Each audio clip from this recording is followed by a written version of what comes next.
Hello there, everyone. It is I, King Mike X, here with another Dragalia last update video. Well, more like a panda preview. It's a panda preview because we have some new news. Now, this is actually getting from my phone from the game. So, anyway, without further ado, let's talk about this. So, we got another Dragalia remix, and so let's go. And with it, we got some new units and some returning ones. So let's talk about them. First off, we have Yukata Cassandra, a flame wand.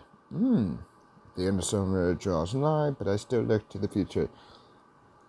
Carved in a nostalgic Yukata, the former court sorceress soothes wandering souls with her staff of healing.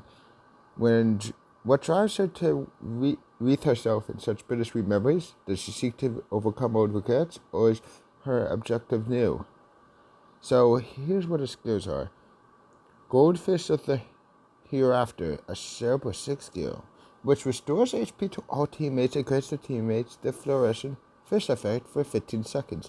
During Fluorescent Fish, attacks would deal bonus non-elemental damage to foes based on 20% of the user strength. Why did I say that? The bonus damage is not affected by buffs, abilities, shapeshifting, or Punisher effects, and will never deal critical damage or heal the user. The Fluorescent Fish effect will not stack.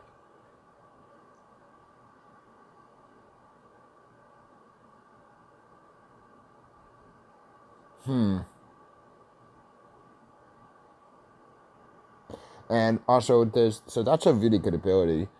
Then there's her other skill, Ritual Soul Cleansing. Gradually recovers the entire team's HP for 15 seconds. That's actually good, so it's a reason. Okay, recovery code potency. Okay, but trade co-op, what? Taking damage you would strength. If a team member is attuned to flame, increases their strength by 30% for 15 seconds when they take damage? Okay, that's actually really good. I mean, I don't know how it is for end game wise, but wow. After activating, the ability not activated for 5 seconds, benefit your whole team. That's actually kind of really good. Oh my god. Abilities 4 HP equals strength plus 20, stun res, and skill 2 failed equals strength plus 30%. So, increase your strength by 20% when HP is full, meaning you need a stun, and increase the user strength by 30 per second while their second skill is available for use. Okay. That's interesting. So, it looks like Yukata Cassandra is like an attack. It's like she's a healing unit and she is a staff, but she has like attack type stuff. So that's very interesting. She's kind of like Curran. Not okay. She's much different than Curran, but like I mean like the way that I say it, she's kind of like Curran. Curran. Wait, what did I say? Curran. I meant to say Heinwald. She's kind of like Heinwald in the way that she's not a typical healer. She's an attacker. She can play the role of an attacking healer with the whole bonus damage with her first skill and all this stuff here and her chain co ability. So she's very interesting. Anyway, let's move on to Yukata Curran. Okay, damn, the festival will have to wait. Oh no, there's Nafna. Curran, firstly caught in a yukata, strikes out with Nafna to enjoy a Hinamotuan summer festival.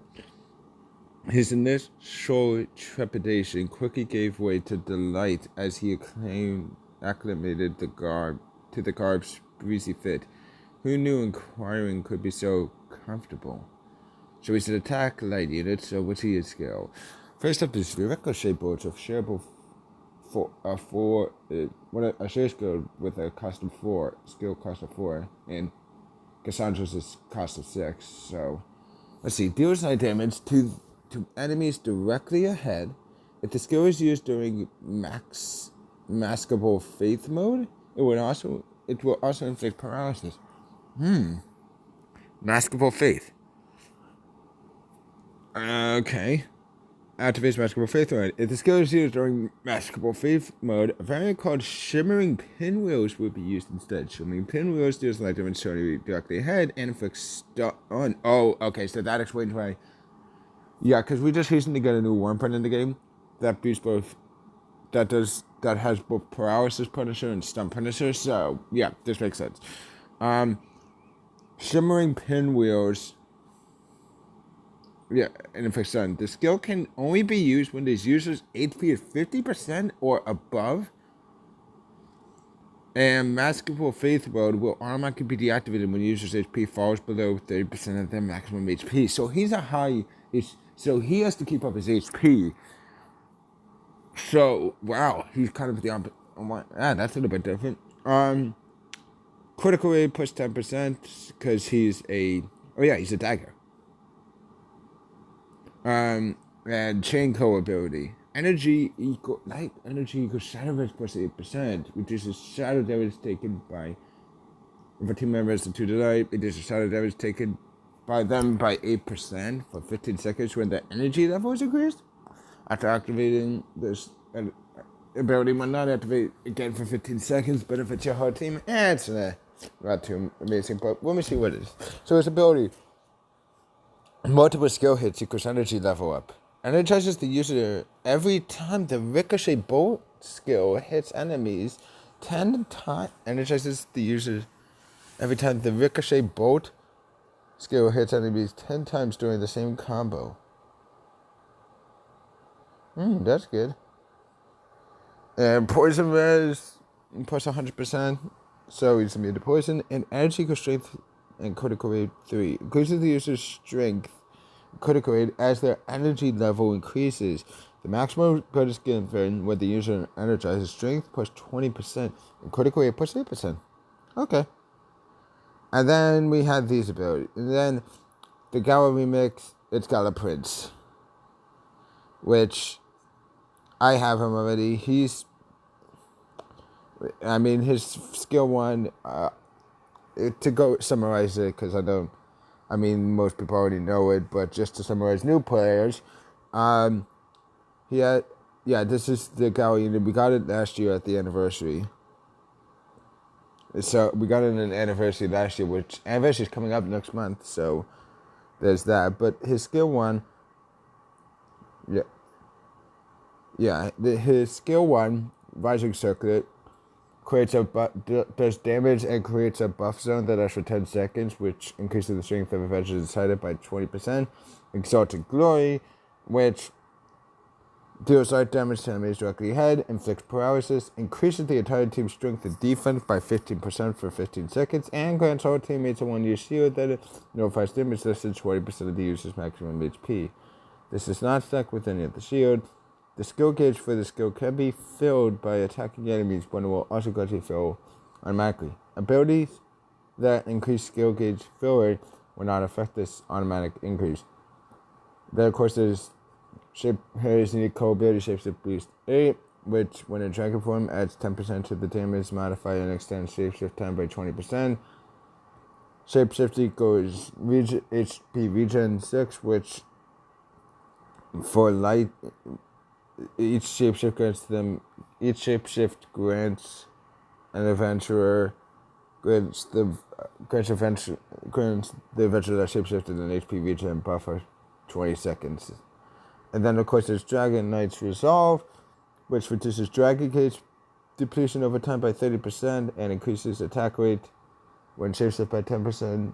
Sacred Shield 2, which makes him immune to both poison and curse, and draconic charge, which fills 50% of the user's dragon gauge when their HP drops to 30%.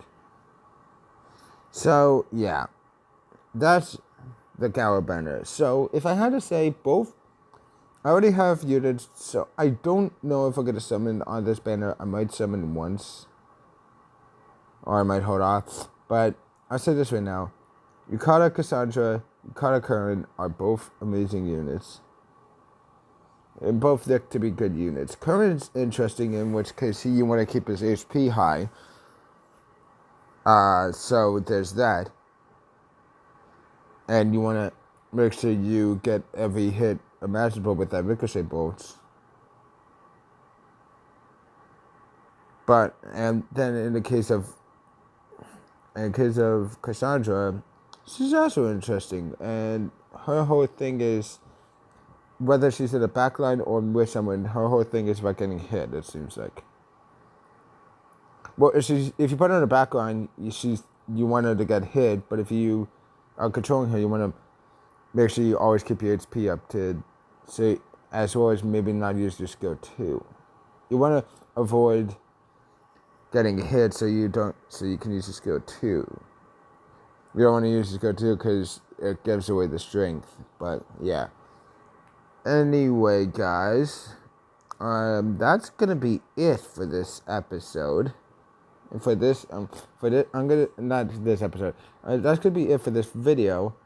If you like this video, please click the like button and leave a comment down below. Also, if you haven't already, please subscribe and click the notification bell so you can get updates on all my videos. Other than that, I might do a summon poll on it tomorrow. I don't know. Because, okay, I mean, I could do it. Maybe just to go for Curran. Because Curran I want to get. And hopefully, well, we'll see. Because I'll wait. Because if the event, because there's usually, because this is only to the 17th, so if, let's just say, if the next banner after that happens to be, because if I remember, yeah, it's to the 18th. If the next banner after that happens to be a light banner,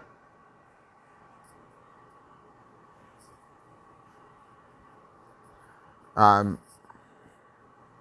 rather, if the next banner happens to be a light banner, I'd rather, I would want to summon for that one. Just so I could get, as so long as Curran's one of the focused ones. Anyway, guys, that's going to be it for this video. I'll see you guys on the next video. Bye.